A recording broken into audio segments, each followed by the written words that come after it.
ჩვენ ვიმყოფები მთავარ ტაძარში ამ მონასტრის საბა განწმენდილის სახელობის არის, რომელიც არის მე-13-მე-14 საუკუნეში აგებული. ბექა ჯაყელის მიერ, რომელიც იყო სამცხის ათაბაგი. ბექამ ეს ტაძარი საბასახელზე აშენა, იმიტომ რომ მამა მისი სარგის ჯაყელი, იგივე ათაბაგის სარგის აღიკვეცა საბა განწმენდილის სახელზე.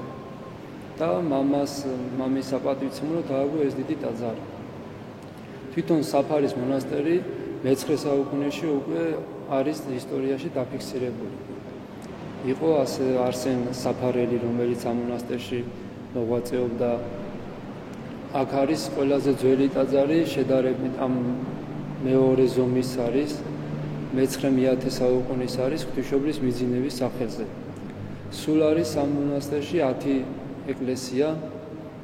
პირველი არის ეს საბა განწმენდის ყველაზე დიდი, მერე არის ღვთისმშობლის მიძინების, არის წმინდა გიორგის სახელობის, არის წმინდა დიმიტრის დიდმოწამის სახელზე, არის წმინდა იოანე ოქროპირის სახელზე, არის წმინდა იოანე ნათლისმცემლის სახელზე, არის წმინდა სტეფანე პირველმოწამის სახელზე, რომელიც ეს პატარა სამლოცველები არის უკვე მე-14-მე-16 საუკუნეებში აგებული. თვითონ ამ ფრესკაზე არის პირველი არის საბა განწმენდილი, ვის სახელზეც არის ტაძარი აგებული, მერე არის ბერის შესამოსელში სარგის ათაბაგი, იგივე ჯაყელი, რომელიც აღიკვეცა საბას სახელზე, მერე არის მისი შვილი ბექა ჯაყელი, ტაძარი უკავია ხელში როგორც აღმშენებელი ამ ტაძრის და მერე მისი შვილები მოდის. საფარის მამათა მონასტერი გაიხსნა 1988 წელს. პირველი წინამძღვარი საფარის მონასტრისა იყო მეუფე სერგი. მეუფე სერგი ახალი ჩამოსული იყო მოსკოვიდან. მან იქ დაამთავრა სასულიერო სემინარია და ჩვენ მოუწმინდესმა წინამძღვრად დანიშნა მეუფე სერგი თავით. 90 წელში უკვე გაიხსნა სასულიერო სემინარია და სასულიერო სემინარიის ესე ვთქვათ, პირველი ნაკადზე, სასწავლო წლის პირველი ნაკადზე მოვედი 1930 წელს დაიხურა მონასტერი კომუნისტების დროს და აი ეს დიდი შუალედი გაკეთდა 88 წლამდე. 90 წელში მოვედი მონასტერში, 96 წელში დამნიშნეს წინამძღვრად. ჩემს წინამძღვარი გახდათ მეუფე სტეფანე და მეუფე სტეფანეს წინ იყო მეუფე თევდორე. მე ვარ რიგით მე-4 წინამძღვარი ამ მონასტერში. მონასტერში თავიდან 15-მდე ადამიანები ვიყავით, 15 მორჩილი ვიყავით. შემდეგ გაიხსნა საბასა მონასტრები, გაიხსნა ზარდის მონასტერი და ზარდის მონასტერში გაუშვით 3 ადამიანი. ბერდიაკონი ნიკოლოზი, რომელიც აკურთხეს შემდეგ მღვდლად და კიდევ 2 მორჩილი. აბასთუმნის დედათა მონასტერი გაიხსნა კიდევ, საჭირო იყო, აუცილებელი იყო მღვდელი და ჩვენი მონასტრიდან აკურთხეს მამა მაქსიმე მღვდლად და გაუშვეს მამა მაქსიმე მღვდლად.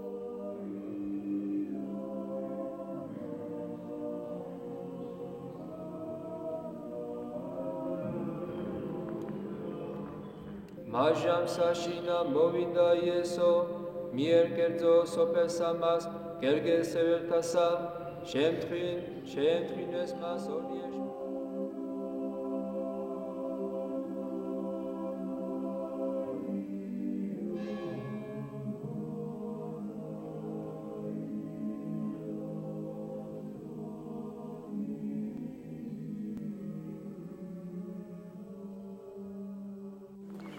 დღესდღეობით მონასტერში ვართ 7 ადამიანი.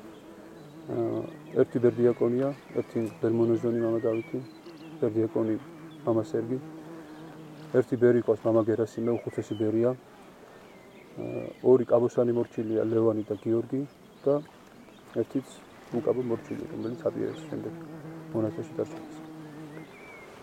მონასტერული ცხოვრება კაცრია, ასე თუ ისე მაინც კაცრია. დილით ადგომა გვაქვს 5:09-ზე, 5 საათზე იწყება ცისკარი. პროცესის დამთავრების შემდეგ თავის პირად კანონებს ასრულებენ მონასტრის წევრები. შემდეგ ტრაპეზი გვაქვს ტიპიკონით და ტრაპეზის შემდეგ არის სამორჩილო საქმეები. საქმეები იმდენად ბევრია, რომ 7 კაცისთვის მართლა ძალიან ბევრია და ძალიან გადატვირთულები ვართ. და საღამოთი კიდევ ისევ ლოცვა 6 საათზე და ლოცვის შემდეგ კიდევ ტრაპეზი და შემდეგ კიდევ თავისუფალი დრო.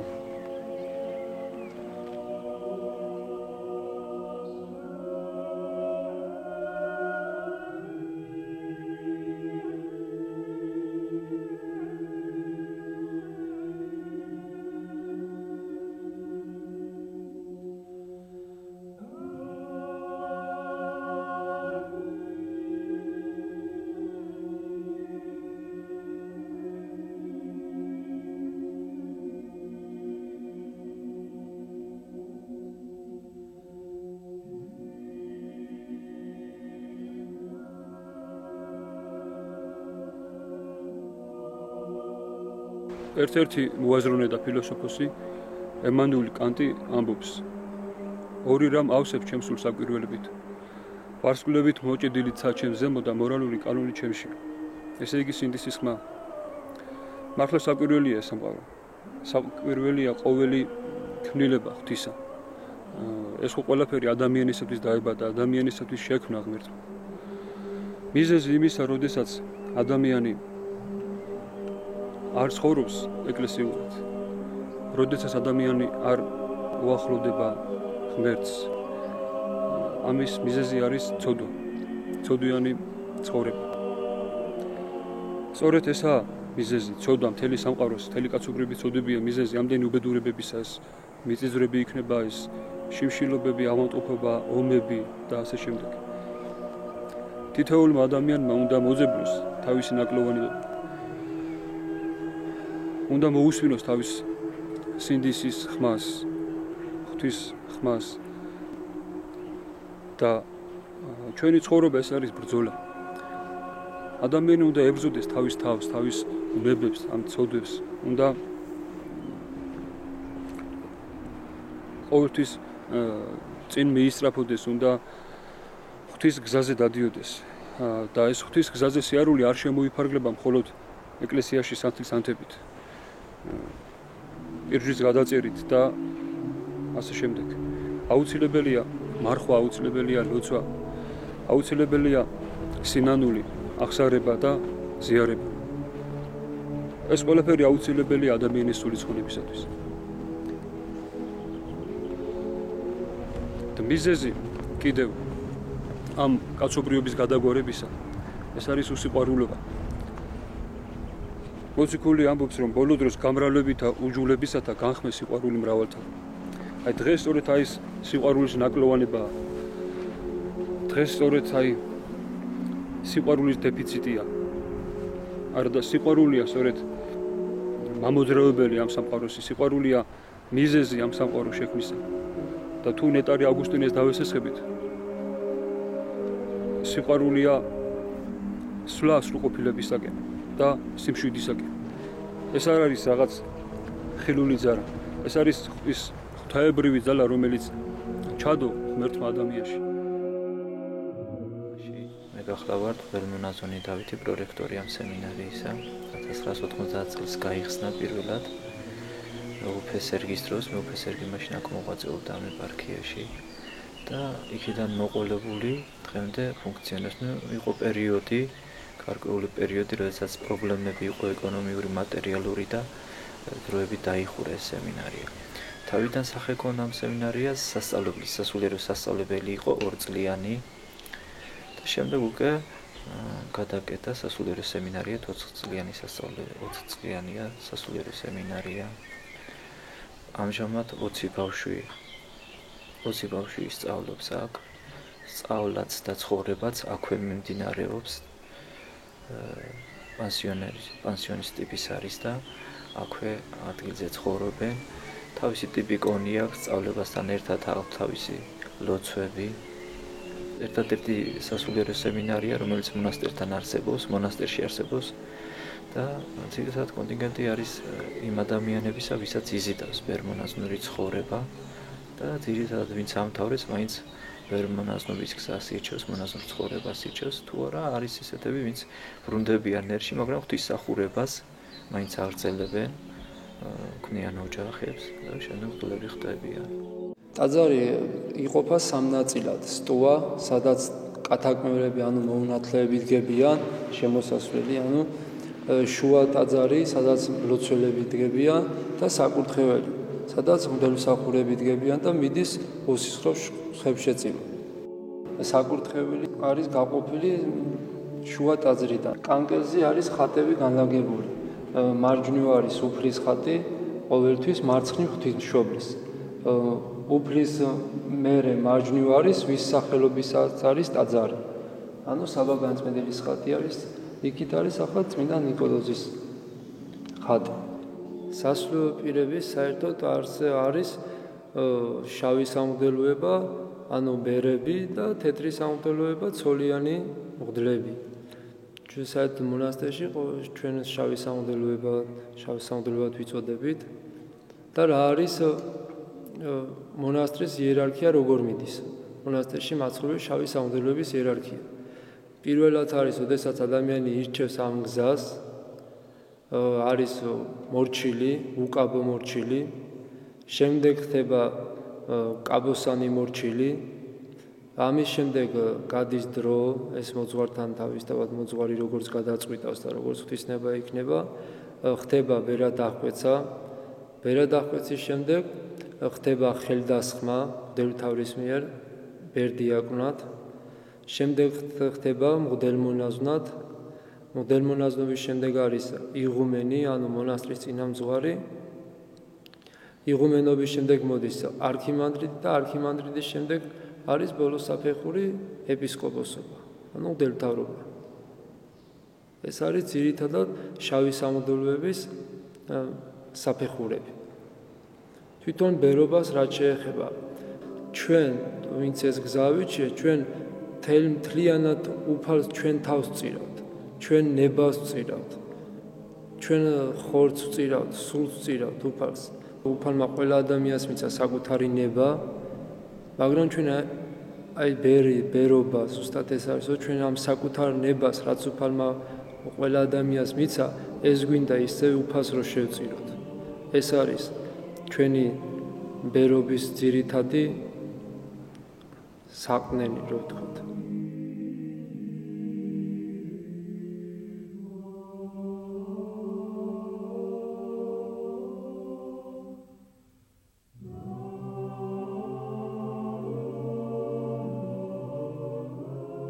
პირველად ახალციხეში 2 წლის უკან მოვხდი, მოსალოცად ვიყავი ჩამოსულები მაშინ.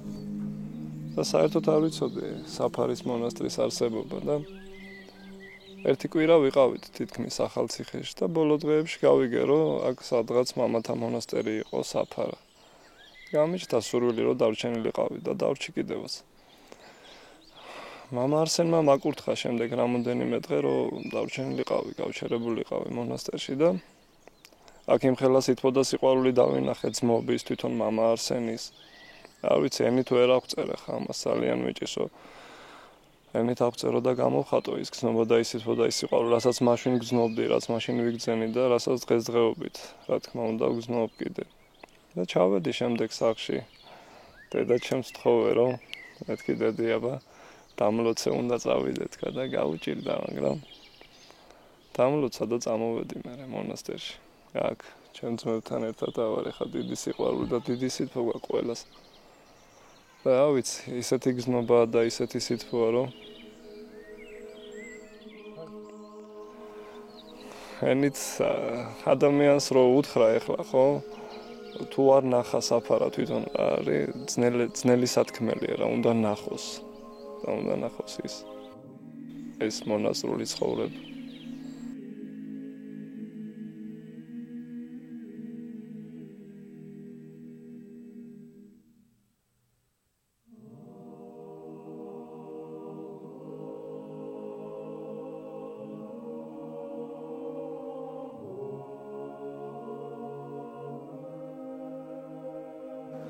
არსებობს ესეთი გამოთქმა: რადიდებული ადამიანი თუ მართლა ადამიანი.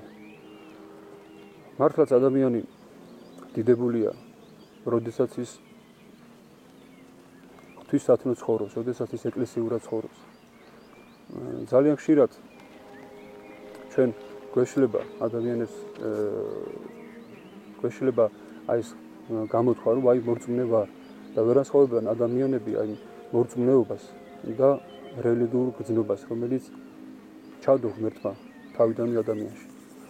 ის რომ ადამიანი უბრალოდ ირჯვარს იწერს, ის რომ ეკლესიაში დადის და მხოლოდ სანთლებს ანთებს და მით შემოიფარგლება მის ეკლესიური ცხოვრება, ეს მორწმუნეობა არ არის. ეს არის უბრალოდ ის რელიგიური გრძნობა, რომელიც ვახსენე, რომელიც ჩადო ღმერთმა ადამიანში და რომელიც უნდა გაღვივდეს. როგორ შეიძლება რომ აი ადამიანმა თაყვანი არცეს თავის შემოქმედს, თავის უფალს, ღმერთს და როდესაც ადამიანში მისი თაყვანისმის ადგილი არ არის ღმერთი, მაშინ აი ამ ადგილს იკავებს უკვე სხვა რამ. შეიძლება აი ეს თაყვანისმის ადგილი საკუთარი თავის კი აღმოჩნდეს ამ ადამიანის ანგიროვლების.